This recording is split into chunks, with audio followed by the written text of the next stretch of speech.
Hello guys, আজকে চলে এসেছি আমি একটা নতুন ব্লগ নিয়ে, তো মিনি ব্লগ নিয়ে। তো এখানে আমরা যাচ্ছিলাম আজকে গুরুদুয়ারাতে, আমাদের দুর্গাপুরের বেনাসিটির গুরুদুয়ারাতে, কারণ ওখানে আজকে গুরু নানকের বার্থডে খুব সুন্দরভাবে সেলিব্রেট হয়। আর দেখতে পাচ্ছ তোমরা কতটা ভিড় হয়েছিল, বাট এটা তো আমরা তাও অনেকটা আগে গেছিলাম, যারা আরেকটু লেট করে যাচ্ছিল তাদের তো একবারে দাঁড়ানোর জায়গা ছিল না।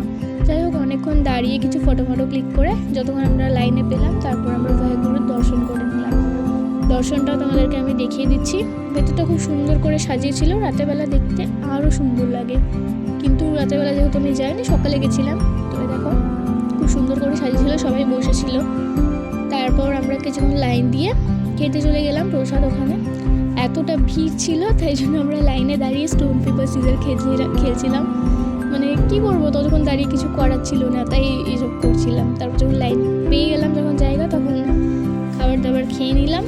আর খেয়ে নিয়ে কিছুক্ষণ বসেছিলাম। কিছুক্ষণ বসে থাকার পর তারপর আমরা আবার ডিসাইড করলাম যাই, এবার বাড়ি যাওয়া যাক, অনেকক্ষণ থাকা হলো।